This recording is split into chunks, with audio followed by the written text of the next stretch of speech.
So I went from diamond drilling to real estate, which is not your natural progression. Diamond drilling, I'm in a shack on the side of a mountain for 12 hours a day, 4 to 6 weeks at a time. It's a labor intensive job. The one thing that I was able to pull out of that was work ethic. I'm not talking to a lot of people, but there's no marketing involved because the marketing I was doing was different than everybody else's. The way that I was presenting homes was different than everybody else's. And so I was able to capture quite a few of those $1 million listings and get them sold, which created a lot of confidence in the $1 million market. From there, it kind of snowballed to now we're listing, 3.5, 3.8, $5.5 million properties and getting them sold.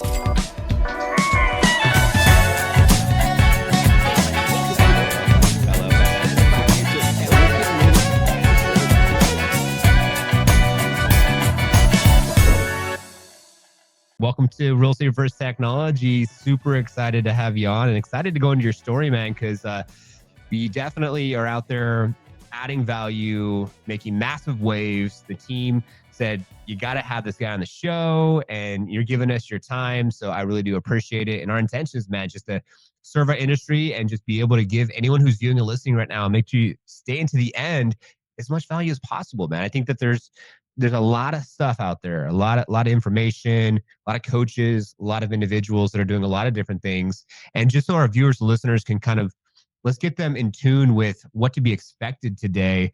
Give them just a quick synopsis of your story, leading up to being a 3x icon agent with EXP. Congratulations to that and your success with that. So that way people understand, like, hey, do you want to be a 3x time icon agent? Do you want to build a downline? Do you want to have more wealth, financial freedom? This might be your guy to follow, man. Yeah, well, I appreciate it, man. Thanks for the intro. I've been in the game 6 years now with EXP for going on 4. So I anticipate I'm hitting icon again here pretty quick here. So it'll be 4 times here pretty soon. Wow. Getting into the game, I think the biggest takeaway I would say is just you got to be not afraid to adapt, not afraid to try new things. I know that there's the fear of the shiny object syndrome where there's a lot to try and there's a lot to kind of dive into. But you've got to be willing to adapt. You've got to be willing to try new things. If you're not adopting technology right now, you're going to get left behind because I believe that, no AI is not going to replace agents, but it's going to replace the agents who aren't using it. Yes, 100%. And very, very well said, because it's true. At the end of the day, if people don't already know out there, about 90% of the business is done by the top 10% of real estate professionals. And what they're doing is, and I would love for you to chime in on this, is that they're leveraging the power of artificial intelligence and AI to just enhance and amplify what they're already doing so they can have more success, more time, more freedom, more opportunities to be able to double down. And I would love to talk a little bit about in this segment specifically, how are you leveraging AI in your business to help you become more efficient to what you do in your day in, day out? Yeah, no, we've introduced quite a few different programs that, I'm able to pretty much 3x my workload compared to what I was doing before when I first started. Different programs that pick through my emails, right? So we use a program called Fyxer AI that goes through all my emails. It categorizes them into 8 different categories, puts my top priority ones up top, and then drafts. It's actually connected to my Google Calendar as well. So if somebody has a showing request or somebody's trying to book an appointment, it'll connect to my Google Calendar and then it'll draft me 3 different options of what I can respond to them at. It'll already have what my availability looks like. So if I'm in showings for 3 hours and I go back to my emails, because in my business, I could get up to 100 emails a day, right? So rather than spending an hour picking through them, I can go in there. It's already got it categorized to my top priority emails. It's already pulled through my calendar and told me exactly when I'm available and how available I am. And it'll draft a response. And I can just simply decide if I want to tweak it or send it. Usually I just send it because it's pretty bang on. It works awesome, man. There's a couple other programs. We use a program called Buffer that allows me to post on 7 different social media platforms simultaneously. So using that platform, we post about 150 to 200 pieces of content a week, depending on how active I am in my stories. And I think it's just, it creates what you used to do what used to take hours now takes minutes. And so you're able to accomplish 3 times the workload in half the amount of time. Hey, 3 times, about to be 4 times icon, right? Right. Touche. Man, that's awesome. I love that. And that's where I feel like individuals who's viewing and listening can really think to themselves, like, how does that work? And how is that going to help them become more efficient? And I think anyone who's viewing and listening right now, would you want to have 3 times the amount of efforts without needing to spend 3 times the amount on hiring and firing and delegating and what have you, right? I mean, do you also currently right now with your current setup, do you have a team that you have, or a TC or someone like an assistant, even though you have the AI? Yeah. So we still have a social media manager as well as a full-time assistant. I do believe that there still needs to be a bit of human touch involved. You can't just strictly rely on technology. There's still got to be a human basis behind it. Technology is fantastic if you're using it correctly, but you've got to still have your hands in the game, let's say. So we do have a full-time assistant who's helping us put together documents and contracts and things along those lines. Because again, I think leaving it all up to technology to draft your contracts and everything is a little bit risky. I like to have the final stamp of approval on those kinds of things. And then again, our social media manager, I mean, like I said, we've got programs that help us do the posting of the content, but a lot of the content creation, a lot of the creative aspect of it is still human touch. I love that, man. I love that. It's so true. At the end of the day, it's like, hey guys, gals, everyone listening to viewing, don't just rely 100% on AI. Make sure that you do cross the T's, dot the I's. And it's funny, sometimes I'll even myself personally go on ChatGPT, put things in there, and I'm like, no, that's not about right. Hold on. And, and as you speak to the ChatGPT or DeepSeek or whatever you're using, it starts to build up and get better, but it's still, humans are creating it. So I can imagine, right? Nothing's perfect. So let's talk a little bit about, because I think that a big thing is, someone could hear 3 times icon, great, 4 times great, right? AI, systems, automations, tech, all the things, but taking you back at the beginning of your journey, let's really deep dive into the process of like, man, like, did you foreshadow? Did you goal set to tell yourself, hey, like, this is where I want to go, or this is my dreams and aspirations, and set yourself up with like these, like, where the big, hairy, audacious goals? Like, what was kind of like from the beginning? Did you already kind of envision all this for yourself as far as the success that you've had? And we'll talk more about your success and your team here later on in the show for our viewers and listeners to set some expectations. And I also want to get into some specifics and some things that people can actually take tangibly today to apply to their business. But from the beginning, I would love to get into a little bit of that story. Yeah. So from when I first started, I mean, I didn't start with EXP. I was with a little mom and pop shop here in town. And, it was great. Don't get me wrong. They kind of took me under their wings and they taught me a lot of the basics. We started out door knocking, cold calling, and just the basics, right? Getting your name out there, being creative, finding new ways on how to do things. But I started kind of evolving. I started seeing a lot of other agents online who were, again, I'm in a smaller community, so selling 100 homes a year was almost unheard of, right? Wow. We were yet to cusp that. There wasn't really $1 million market here in Williams Lake, and then we kind of created that over the past few years. So it was a lot of trying to find bigger and better, and so I branched out, and I'm still one of the only EXP agents in my surrounding area right now. And so it was a lot of having to go to, I went to a lot of events. I think that surrounding yourself with people who are doing the things you want to be doing is huge. And I didn't really see that in my own local community anyways. There wasn't really any group or any particular agent that I was striving to be like. So I branched out. I went to a lot of events. I went to Tom Ferry events. I've gone to EXP cons year over year. I've been to quite a few events, and that's a big part of my regiment. And I think getting in the room with the right people, not necessarily to learn tips or tricks, but for the insight. Because you see people, and everybody's doing it differently, right? Everybody's got their own spin on things, and it's not completely ripping off and duplicating, but taking that and innovating it, right? Finding a way that makes it fit into your business on how you do things and how you act. And I think creating a business like that is very important. I love that. I love that. So it sounds like when you first started off, when you were working with the individuals at the smaller location, at the location that you were at for the brokerage, the mindset wasn't as big and didn't look like it will look like now, being with EXP and being able to be around people that are thinking bigger. So then what was the catalyst? What was like that point where you're like, like, I see this opportunity with EXP. Was EXP like the catalyst to say, I want more? Like, I want to go larger. I want to grow a team. Like, what was that catalyst? What attracted me was that it wasn't so localized. It was more globalized. And I think that really found, it intrigued me as far as opportunities to grow. I started introducing new tactics, new marketing strategies, and there was a few times where I was starting to get told no. That the way that I was, it's been working this way for so many years, so we're going to Yeah. continue to do it this way. And I didn't really like that answer, and so I wanted to align with a brokerage that was all about breaking down barriers. Yes, it's been done this way for the past 30, 40 years, but it can be done a different way and still be extremely successful. And that's kind of what I was all about, where I didn't want to do the same old same. I was one of the youngest agents to kind of enter the game too. It's been the same group of agents for, the past 20 years doing the same thing. And like I said, it was working, right? So nobody decided that it needed to be fixed. And I wanted to do things differently. And so I wanted to align myself with a brokerage that was also doing things differently. I love that, man. And good for you. Anyone out there can relate. It's like, do you want the same old song and dance, or do you want something different for yourself? And that's I commend you for going and striving for more and looking for opportunities. And the global reach that EXP has is amazing, which is awesome to be able to see how I can imagine other markets are doing it, to then be able to take marketing, sales techniques, best practices, what have you, to bring it to your market.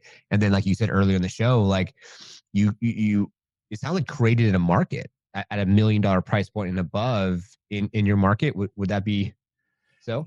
Yeah. So so 2021 hit. I got in the game 2019, 21, 2022 hit when, interest rates came down and prices went a little bit crazy. And that was the first kind of introduction to this $1 million market that we had around Williams Lake. It was never really a thing. You never really saw residential homes sell up in that price point. And it was around the same time when I was really establishing myself as a listing agent. And again, it was because the marketing I was doing was different than everybody else's. The way that I was presenting homes was different than everybody else's. And so I was able to capture quite a few of those $1 million listings and get them sold, which created a lot of confidence in the $1 million market here in Williams Lake. And from there, it kind of snowballed to now we're listing, 3.5, 3.8, $5.5 million properties and getting them sold. So it's, again, it started out with, we sold a couple for $1.1 million, $1 million, just to squeak over that $1 million mark. But as soon as it started happening and those homes started moving, we started proving that the concept worked. Then it snowballed from there. And I'm not going to say that we drove prices up, but we made properties that were in that category feel like it was a good time to sell. Wow, that's amazing, man. Congratulations. And that's awesome that you changed the game from the perspective of the perception. Like, here's the perception, here's a property, and how do we show value? And I feel like with video and technology and YouTube and social media, you could be able to showcase a perception and a perceived value of something at million plus. And I can imagine, lifestyle, like, what do you get from snowboarding to beautiful lake in the summer to hiking, meditation, whatever, camping outside under the stars. I mean, I can imagine you're changing the way people maybe even can conceptualize the home itself outside of it just being what it is. And then potentially even, I mean, as someone like myself, who's also an investor, looking at it as like, maybe this is an investment opportunity. Maybe there's something I can do with maybe sharing the property with my family, putting it on Airbnb, turning it into income producing off activity, and also being able to write off the depreciation asset side of things as well. And I know, because we just had a guest from your market actually come and fly all the way out here to be on our in-person podcast with Realty First Technology, Craig, and he talked about, like, a lot of people from America are buying homes in Canada because of the dollar, and you can get $1 million home now if you're from the US for under $1 million because of, the whole whatever's going on with the tariffs and what have you. And it's amazing opportunities out there. So anyone who's listening and viewing, maybe you want to invest in Canada. But but let's talk a little bit about, what did it look like from the perspective of, you saw that, okay, this is how these homes are being represented, and then you saw this opportunity of representing them differently. What are some specific tactics, some brackets, some systems or some processes that you would do to change the way that you would approach marketing a home? Yeah, so we started getting pretty aggressive with our marketing. Of course, if we're talking about the $1 million plus, I think that incorporating lifestyle videos was a big one. Okay. So I mean, there's lots of properties where we do 400 plus acre properties, and there's cows, and there's 3 different houses, and you got to really find a way to almost pull at somebody's heartstrings. You know what I mean? Buying real estate is generally an emotional decision, Yeah. and you've got to be able to sell it to them, right? And but when you're talking about just simple residential homes, because that's our bread and butter, right? Yes, we sell $1 million properties, but we also sell 60 to 70 residential homes throughout town in a year as well. So Hmm. what we found is don't be afraid to get aggressive with your marketing. Yes, use social media, but getting your feet on the ground too is also a great tactic. If Yeah. I'm going to list a property, let's say the property is going to hit the market on a Thursday, I'll host a private open house on the Wednesday, the night before the property hits the market, because that gives a lot of people the idea that they're getting the first glance at a new listing that nobody else has seen before. Wow. I'll door knock the neighborhood, so everybody in the neighborhood is invited to that, and it's kind of showcasing that here's a property that's coming up in your market or your neighborhood, and obviously every home sold within your neighborhood directly affects the value of your home. And so I think it's in your best interest to come and check it out and see what we're offering here. And we've gotten great response off that. And then the property hit the market on Thursday. We'll show the heck out of it for Friday, Saturday, Sunday, and then usually, especially in the market that we're seeing right now, we'll go over multiple offers on the Monday. Wow. I love that. It's just a systematic approach where I feel like anyone who's viewing a listing out there, the more that you focus on those SOPs, those KPIs, and then you could see the income producing activities from that process. And so that's amazing. And then on the social side or video promotion, and also I'm sure you're probably hitting it there as well. Yeah, social media is huge. We do a lot of pictures, mostly videos. Right now, we started off with pictures, but we do, I'd say, probably 90% videos now, which is awesome. We also do heavy email campaigns, as well as like I said, EXP had the global approach that I was really looking for, and to sell a lot of these properties, especially the larger scale properties. Mhm. Connecting with other agents outside of my market was a big one. Through the reach that we have now, I'll list a property that's a ranch style property, and I'll have agents from Arizona or Tennessee come and message me. I've got real estate partners in Cincinnati now that we work great together with. I've been really been able to take what once was my local exposure, and now I've got pretty much a North American exposure. Where if I've got a few properties in my back pocket, and I know that there's other agents in other communities or other cities, even down in the States, I work heavily with a lot of agents down in the States. And like you said, because of the dollar figure and the way things are working out, we actually have a pretty good working relationship with a lot of them down there. Wow. So are you seeing that a lot of investors are coming from the States now because of what's happening in the market? Yeah, especially the more recreational properties we're finding, a lot of lakeside properties, a lot of big ranches, things like that. We're getting heavy interest from Oregon and Washington. We tend to see a lot of engagement come out of those two states specifically. Okay. So we target them pretty heavily, and I'm sure that's why we're getting more output, is because we're putting more input into those two states. But beyond that, we do promote our properties pretty heavily down in the states. I would say I spend probably 80% of my marketing budget promoting my listings outside of my market. Wow. Dude, that is super smart. And I feel like anyone who's viewing and listening could definitely take that in consideration.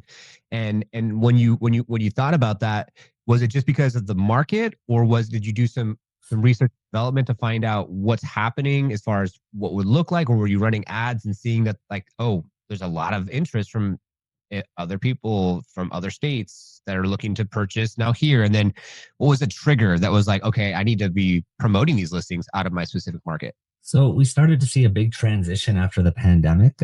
You started to notice that a lot of people were given the tools to work from home, and so they weren't necessarily strapped to their specific location.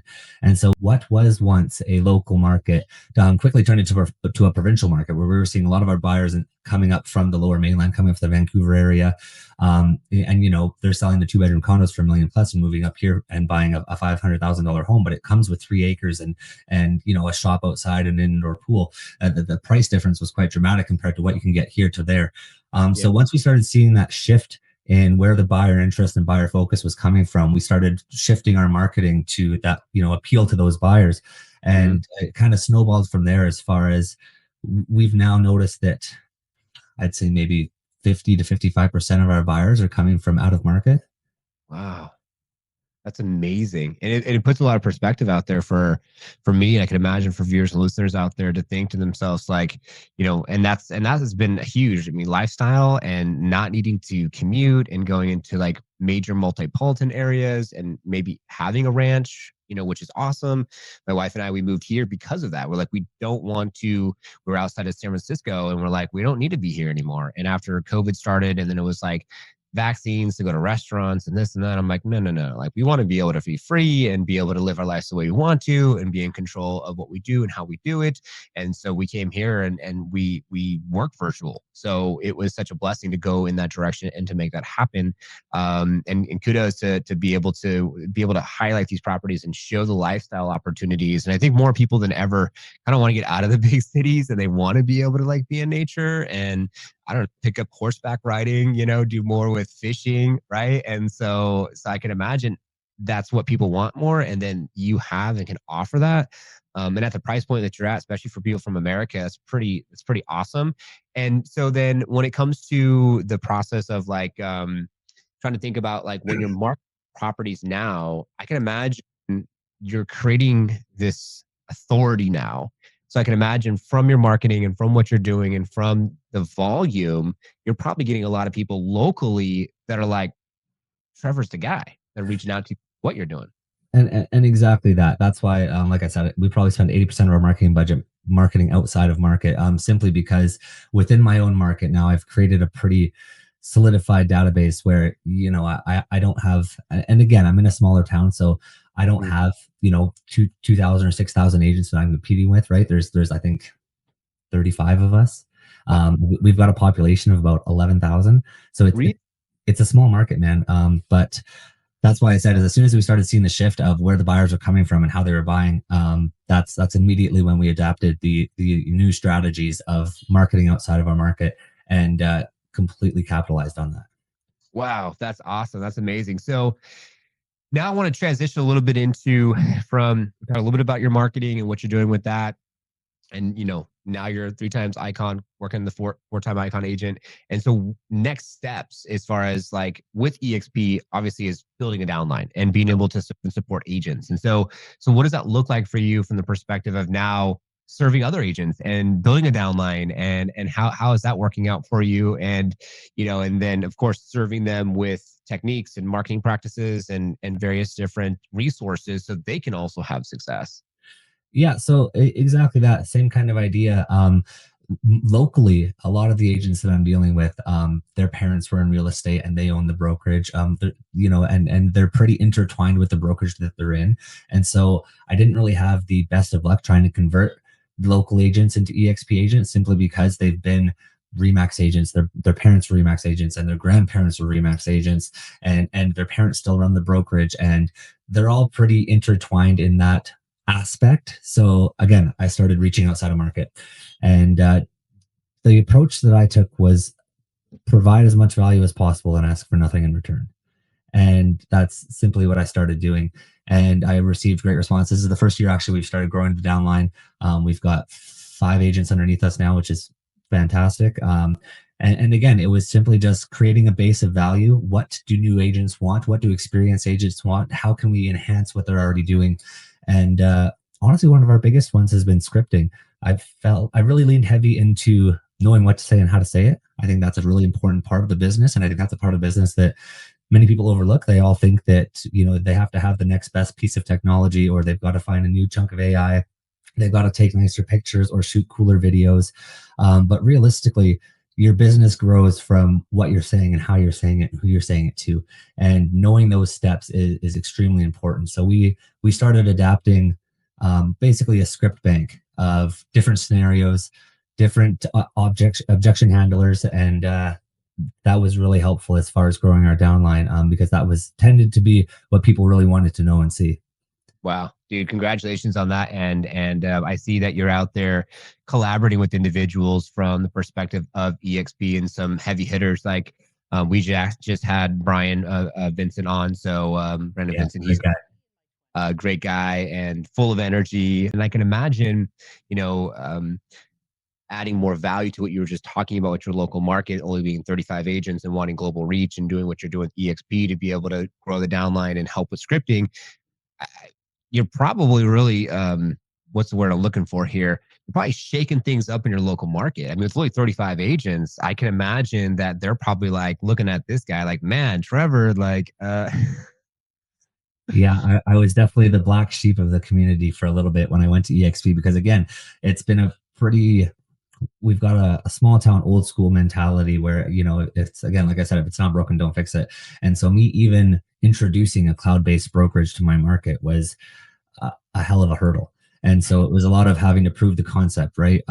Again, it was I've been kind of the trailblazer for the whole thing here locally, and it's been fine. It's worked out great. But the master plan behind it all was to reach far outside my community because being the best and top agent in Williams Lake is cool, but I want more than that. Mhm. Love that. I love that. And so for those that have been watching now already 25 minutes and maybe they know, maybe they don't know, but for those that don't know, what does a 3x icon agent even mean to someone that maybe is either at a different brokerage, looking at EXP, maybe they're even just new, they want to get their license and they're not even in the business yet. What is someone, how do they achieve that type of goal? My honest opinion would be work ethic. I think that's where a lot of people slip through the cracks. Mm, So to give a little backstory, I was diamond drilling before this. So I went from diamond drilling in Hyder, Alaska, to real estate, which is not your natural progression. If you try to connect the two, diamond drilling, I'm in a shack on the side of a mountain with one other guy for 12 hours a day, 4 to 6 weeks at a time. And so there wasn't a lot of, I'm not talking to a lot of people. There's no marketing involved. It's a labor intensive job. It's a completely different job. But the one thing that I was able to pull out of that was work ethic. Was I can work 12, 14 hours a day for 6 weeks straight, and that doesn't bother me. I'm used to that. I've done that for years. mm, And beyond that, like I said, it's a very labor intensive job. And so I've seen a lot of guys come and go pretty quick because they couldn't hack it. It's an mm, extremely demanding job. There's nothing easy about it. And so when you're in that kind of environment for long enough time, you continually try to find little tweaks, little ways that you can implement new ways of doing things to make your job easier.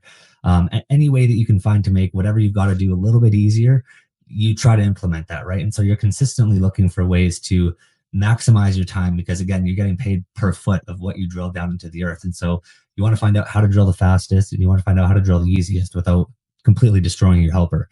And mm. so that was what I was able to pull out of it was again I can work 12, 16 hours a day for 6 weeks straight, and that doesn't phase me. And so I think work ethic is a big one. You got to treat it like a business, and you're going to get out what you put into it. Wow, I love that, man. Diamond drilling. That I don't think I've met anyone before who does that. That's really cool, dude. That like you went from that to this and what was like how? Like how did you even like how you were just like woke up one morning and you're like real estate. No, no. I had a friend. We were roommates before I went into the diamond drilling process, but he's in a different market. He's down in Kamloops. I'm not sure how geographically aware you are of BC, but he's down in Kamloops, about 3 hours away from I am. And he was just getting into real estate and was preaching that I should do the same thing. And I was diamond drilling now at this point for almost 4 years, and I'm not gonna lie, the shifts suck. You're gone for a long time. You miss a lot of birthdays, a lot of anniversaries. You miss a lot of everything. Where you're spending the majority of your year, 80, 85% of your year is in camp, and the rest you're home, right? And so it's cool. You make a bunch of money, and all that's fine and dandy, but you miss out on a lot of life. And so of course I got into real estate, wanting to kind of be my own boss and create the lifestyle that I wanted to create. And it took a year or two to kind of get the ball really rolling. I mean, we did 27 sales our first year and then 45 our next. So we were able to kind of snowball pretty quick. But again, it came down to I was willing to outwork the competition. Wow, I mean with such a small market too and only so many individuals, like kudos, dude, to like do that many transactions with a smaller market, which is awesome. There's a quote I have on my wall over here. It says, if your circle doesn't inspire you, you don't have a circle, you have a cage. And I love the fact that you had someone who inspired you, who said, hey, check this out. And then you did. And then you're like, all right, I see the writing on the wall. I want to have my life back. I want to have my time back. I want to have my freedom back because yeah, it's like who wants to just work all the time and only have 20% of your whole entire year, and then the sacrifice, like if you're married, kids, it's like you're not around, and yes you're providing but you're not ever there, and then it's like there's no relationships being built, and then who wants to have that what if Yeah, later yeah. on. and you're just on your bed and it's your last breath and you're just like, what if I would have this? What if I would have did that? So congratulations. And I'm glad that you went down the path that you went to do what you did. And For that led sure. us. And for anybody listening too, just putting it out there, it didn't all happen at once kind of deal. Like it took, I probably put more hours into real estate than I did diamond drilling the first 3 years. And so it did took, it took a good 3 year grind to be able to get to a point where I was able to kind of bring in a little bit more quality of life. Because again, it was working evenings and weekends and, basically every single day until I was able to get to a level where I was then able to implement a little bit of quality of life. So it did take some sacrifice. You don't just jump into real estate and become extremely successful. I don't think anybody does. But if you're willing to put in that, 2 or 3 year sacrifice, you can build something pretty amazing. Dude, that's awesome, man. I love that. And so let's talk a little bit about what specifically someone needs to be doing that maybe you did so they can follow your footsteps to get to 27 listings and to make that happen. So what would your schedule look like? What, like, wake up in the morning to in the evening, like what type of activities did you do to start to be able to bring in these clients and this deal flow and to do the 27 transactions in the first year? Because I love to inspire and enlighten and help our community here in real estate, and also for them to specifically maybe wrap their brain around what they need to do specifically. And it might resonate with someone, they'll do that, or they might change it up a little bit. But what did you specifically do? I jumped heavily. Again, when I first started, I wasn't really given much of a blueprint. So it was throwing stuff at a wall to see what would stick kind of deal. Did a lot of door knocking, did a lot of cold calling, and I'm not afraid of door knocking. I actually quite enjoy it. I'm quite a people person, so I've got a good script in place, and it doesn't really scare me. But what really blew up my data, because when I first started too, again, I had no family in the game. I didn't really know anybody in real estate here. I was the only, the agent that got me into real estate. He lives in Kamloops, so he's not even anywhere near my local market. So I really just leaned heavily into leveraging the connections that I did have. And I think anybody could go through their phone right now and find, 500 contacts that they could give a call to. And exactly that. And I think leveraging the contacts and then don't be afraid to make new contacts. So I started talking to anybody who is even involved in the realm of real estate. I started connecting with home inspectors. I started connecting with mortgage brokers. I started connecting with financial advisors. I started connecting with plumbers and HVAC installers and just kind of gaining as much value from them as I could, leveraging the connections that I could make or the connections that I already had. And I did that for a good 12 or 14 months straight when I first got into the game.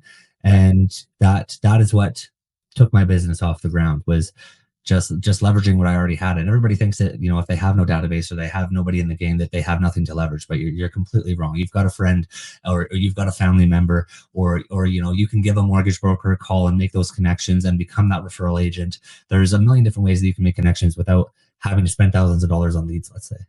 Yeah, dude, 100%. I love that. And it's interesting because I can imagine when you're talking with the plumbers, you're talking to the mortgage LOs, you're talking to anyone associated with the transaction. I mean, that could be painters, you name it, contractors. It's like they can then turn into your referral partners. And there's something like in the world of BNI, what is it, business, institution, whatever. It's my wife went to these events, and it's like one type of business owner, within the group, and you have your power partners. And so, who's listening and viewing out there, build that connection with your power partners of anyone who's going to be working with you in that space, because then if they give you referrals and then, they connect with the right person, I mean, I can imagine you probably gave business, to people that you connected with from the beginning. Well, and that's just it. It flowed both ways, right? Like the other agents weren't doing that. Like they weren't reaching out to everybody involved in the transaction process and making those connections. And so I ended up getting a lot of referrals from,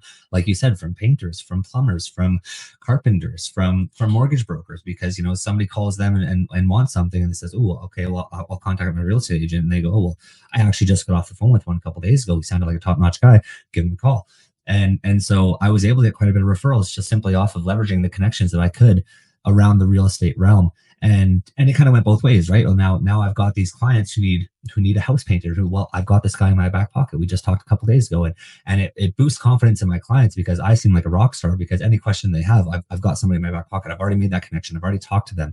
We've already solidified a relationship, and I can have them here this Tuesday, right? And so it was a huge snowball effect of just leveraging what I could leverage when I could.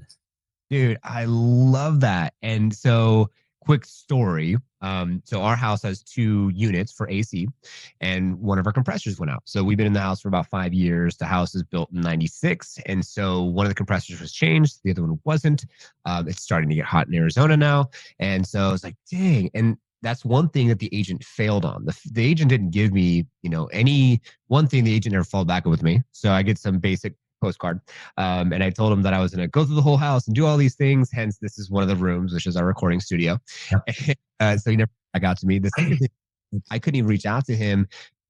AC situation. And I love that you had and have this connection. We just had a podcast with an individual, and his name was, I think it was Ian Michaels. And so with his podcast, we were talking about how much money individuals are leaving on the table from the perspective of after the close. Because like you just said, Trevor, like you build these connections, you build these relationships, and you can then be able to send out referrals. And then after the close of escrow for someone who's buying a home, what do I need as a buyer? Well, if I got a pool, I need someone to clean the pool. If I got a yard, I need someone to do the yard. If I have a big house, like it's a 3,300 square foot, 6-bedroom house, I need someone to clean the house. I want protection. I want ADP. Like I want to even think about maybe my kid's future. So maybe I need to get life insurance or, a whole life insurance policy or something where then I could have that for the future. And I think so many agents out there totally forget about the process of like, it's not just about the close of the home. What about the after the close? What about adding more value? So then when, the cleaner's here or the pool person's here and they're like, oh my God, Trevor, he's the guy who helped me buy the house, but also took care of, refer me for these people. And I even got a discount. It's great. Yeah. And that's just it. You don't want to just be the rock star agent because that's very one dimensional. You want to be the trusted advisor in all aspects. Yes. The trusted advisor. I love that. And that's where, Liftoff Agents, our sponsor here in the show. So we appreciate you guys for editing, and the team and staff edits these our podcasts and whatnot. And if you're enjoying the show, please go check out Trevor. His links are down below. Go check him out, like the episode, subscribe to the notification bell. You're 37 minutes in, so you're a real one for hanging tight, and we hope you're getting value from the show. And that's where I feel like our industry is moving into a direction where it's less about like, I'm the top 1% icon agent, I'm amazing. It's more about I'm the number one area expert. I know everything that comes to the schools, the parks, the restaurants. If you need it, I got it as far as like a vendor for the facilitation of your home. Not so much what I'm seeing is it's not so much about the home anymore than what you preach, which is the lifestyle and what you can do and the events and the parties and the hiking and the camping outside and looking at the stars and doing all the things that you could do within the construct of the ranch, the home, outside of it just being like, here's a home, 123 Main Street, 3-bedroom. Well, and again, when we started noticing the shift of buyers coming from out of market, a lot of these out of market buyers, they don't know a home agent, they don't know a home inspector, they don't know where to look for insurance, or they don't know what schools are best, they don't know any of these things. And so me spending the first couple of years laying that foundation of making all the connections, and then now when I have one of these buyers reach out from out of market, and they need a list of painters and home cleaners and babysitters and where's the best schools and where can I take my dog for a walk and where can I get a coffee and where's the library, I had all those answers, you know what I mean? And so it made me look absolutely bulletproof in the sense that there's nothing that you could ask me that I didn't have the answer for, nor 3 different options on where you could go. I love that, man. I love that. That's so true. And that's where I feel like individuals out there who's listening and viewing can take advantage of the opportunity of not just connecting. It's one thing to connect with a vendor partner, and there could be your power partner and you can refer back and forth, but why not give them spotlight? Why not interview them like what we're doing right now, like on StreamYard or on Zoom? You interview them, you ask them questions, you get more information, and then you could be able to drive someone to a YouTube channel to watch the video or your website to download a vendors list. And then you can plant a Facebook pixel. You could retarget those folks. You could do so much more, where that's where I feel like a lot of agents do is I don't even want to go down the rabbit hole of websites. I think websites are so underutilized because individuals don't understand the power of what could be done there. And plus you have way more control. And so I love that you're doing that, Trevor, and really being able to add more value outside of just it being one dimensional. And how does that, as far as when you are building relationships and you are referring relationships out, just to give some individuals out there some things to think about from the perspective of building more connections, building more relationships with some of these power partners or referral partners? Yeah, so I mean, like you said, you generally want to class yourself as the spokesperson of that local area, right? So I think, like you said, leveraging video content is a huge one. I mean, as we speak right now, I've got videos getting watched online, right, from out of town buyers who are. I've done videos on local neighborhoods and where's the next hotspot going to blow up, and what do I think the value is going to appreciate in the next kind of 5 years. And I've posted a lot of videos on the Williams Lake market and what you can expect and what's new, what's being built, where are some new construction happening, and there's a big hospital upgrade going on, and what people can look forward to as far as if you're looking into the Williams Lake market. So making short form video or long form video, YouTube's great aspect too, but making some sort of video content about your local market and how it can be the perfect fit for those buyers is a huge game changer as far as exposure, right? Yeah, 100%. No, I love that. We have a couple people like, I don't know if viewers and listeners, or Trevor, like living in Dallas, Texas, Travis and Levi Lassick. They have passive prospecting. They were on our show, or channel junkies. That's Jesse and Jackson. They've been around forever. They're some of the OGs. They used to have a YouTube channel. They started in Oregon. These are all people that are pioneers in this world. Another guy, Adam Hancock, he was on our show, and the guy did like $500 million in 5 years off YouTube, passively prospecting, and built his whole entire team, and doesn't even transact, kind of like Levi Lassick. And all he does is just connect the dots, bring them together, make that work. And I think that this is where we're headed, man. Our industry is going in that direction. And I think that individual agents that are still just, working in their business and they're not leveraging technology, and they're just being one dimensional. Like, we literally met an agent like a week or two ago, and she wants to 2x her business, but she's the only person in her business and she's already bottlenecked. So it's like, how do you get any bigger if you don't join a cloud-based brokerage or have a team or start referring business out or trusting the process of technology and automation? Like, Totally. And that's just it, right? Everybody always says you can't be everywhere at once, but realistically you can if you're using video content correctly. I mean, like I said, we post 150 to 200 pieces of content a week, and it's various different videos across 7 or 8 different social media platforms, and they're getting posted at various times. And so there's not a social media platform that you can sign on to where you won't find Trevor Bigg in a video about what I'm doing or what Williams Lake's up to, a new listing that's coming up or new construction going on. You can literally be everywhere at once. yes, you can. Who says it? Grant Cardone talks about the omnipresence. He talks about that, and it's interesting to think about the fact that, like, for those that don't know, that you could have a parasocial relationship where it's like you're then building know, like, trust in your sleep. They think they know you, but they don't really know you. But they listen to your podcast. They saw a video. They whatever it was from a piece of content that you posted, and they're just like, man, Trevor Bigg's awesome. Like, this guy's great. Like, I want to go have a cup of coffee with them or go out to lunch. Or they think they know you, but it's like, I don't know. Have you ever had that somebody come up to you and like they knew you never met them before? It happens all the time, and that's the kind of beauty of it, right? Is you create such a large exposure that you run into people that you've never met before in your life, but they're talking to you as if they know everything about you, right? Because they've seen everything you posted, and they know how you talk, and they know how you walk, and they know how you act, and so it's a very, like, we now deal with very minimal cold leads. A lot of the leads that we deal with now are already warmed up because of what they've seen on social media. And so it takes that awkward first little bit of trying to convert a cold lead into a warm lead away, and you're immediately dealing with somebody who already knows and likes you, and all you've got to do is solidify that trust.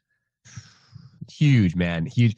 I wish I could be hitting buttons over here, but I could try to hit the buttons over here, but I don't think can you even hear that? I don't even Yeah, hear I can. that. Yeah. I wasn't sure, so I was viewers, if you could hear that, give me a comment down below, because I want to hit the buttons. Usually I use it for the in-person podcast studio, but I was like, that well, that works. Noted. But yeah, man, it's so true. It's so true. And I think so many individuals are stuck because of how they look or how they feel, or because of, oh, I don't have the newest phone, or all of these excuses. And there's just like, dude, if you can just get out of your own way and just come from the perspective of being a servant, You're here to serve. You're here to support. You're here to add value. And if you just add value first and serve and support and help and not have any underlined under like, oh, I don't look good, or oh, I have this objective. It's just like, dude, just show up, man. And people see it. And before you know it, you're going to be that number one referral agent and be on your road to a 4X icon. Yeah, you don't need the fanciest equipment in the world. A lot of the videos we post are shot and edited and posted straight off the iPhone. Dude, 100%. I love the iPhone. Good mic and phone, good to go. Just use the back camera. I've been doing a lot more of like filming like this compared to like this. Like I don't want to film front camera. A lot of times too, people out there, little side note, clean your lens and also don't look at yourself. People like they film on the front with the camera, they look at themselves instead of like looking up at the camera. So I like there's a little Bluetooth screen that you can get as an attachment on the back of your phone there, and it'll show you what the front of your phone is seeing while using your back camera. So you can almost still rock it like a selfie style, but get the quality of your back camera. Like $100 on Amazon.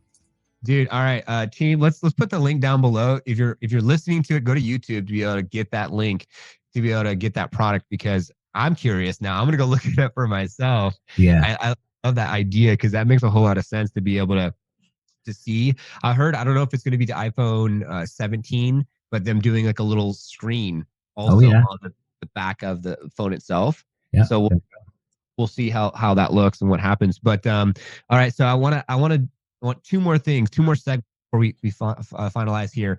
One of the last questions I want to ask you, if you can envision what your future self and business looks like in the next 5 to 10 years, what does it look like so individuals that follow you can follow this journey? Also, would love to get you back on in the future so we could be able to see, what you achieved and what you did. But what does it look like for you in the future? Yeah, that's awesome, man. Good question. Don't get me wrong, I love selling real estate, but I think any high achiever who gets into real estate has a goal of getting out of production and then running a team and coaching other agents. And realistically, that is what lights my fire.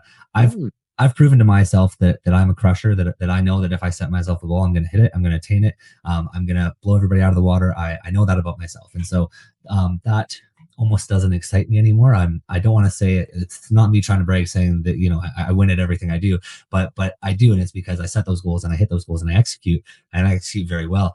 But what gets me going now is seeing other agents hit their goals and light their fire, for watching other agents come from nothing and giving them the tools and strategies and techniques that they need to become overachievers, right? And so that's what I've been honing a lot more in my business and now is the coaching side of things, is training other agents on how to do it, when to do it, why to do it. And I think that's where my business is headed, is becoming a team lead and eventually potentially a real estate coach. Dude, I love that. Let's go.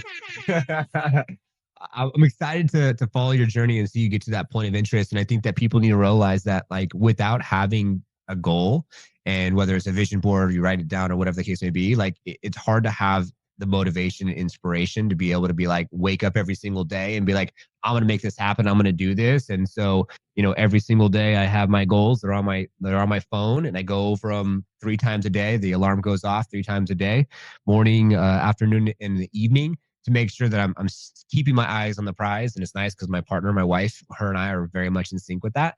So last question that I have for you, Trevor, is going to be, what is one golden nugget? What's one takeaway that we can leave our viewers and listeners now that they've been with us for almost an hour for Real Estate versus Technology episode today?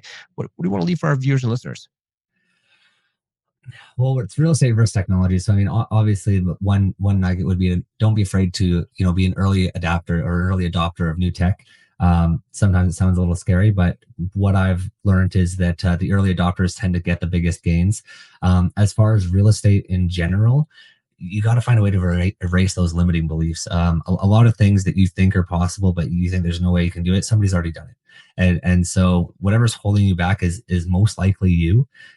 You've got to find a way to, like you've said earlier, get out of your own way and don't be afraid to try, because that's where a lot of agents pause and stop, is they overanalyze and they scare themselves. And sometimes the best way to learn how to swim is to just jump in. Fire, dude. I love it, man. Thank you so much for being on the show. This has been absolutely amazing. And for the viewers and listeners out there, like, this is the first time that we've met. So, there's no like, prelim or like, we just like, and I just started the recording at the beginning and just rolled with it because I like it to be organic. I love we just launched the new podcast called the Liftoff Experience. It's 2 hours long. It's primarily just in person, kind of like the Joe Rogan experience. And so taking a little bit of that DNA and bringing it to this show, because I don't want real estate technology conversation to be stuffy. It's a little more fun here, but I really do appreciate your time, man. I'm looking forward to seeing, where you go and becoming the future self that you wish to become. A good book that I just read was Become Your Future Self Now. And my wife and I just wrote a really cool letter from our future self of how it looks. And I was emotional. She was emotional when we both read it together, which is just so powerful. Totally. So yeah, man. So congratulations to all your success. Looking forward to seeing maybe you back on the show. And who knows, maybe we could even get you in person one day and get you on the Liftoff Experience. I don't know, but I appreciate it, man. This was a lot of fun. Awesome, man. I appreciate the feedback. Like, subscribe, notification bell, follow Trevor, check him out. Thanks to Liftoff Agent for sponsoring the show. And it's our intention for you to take things for our episodes. So apply to your business, have more massive success. See you on the next one. Best of luck.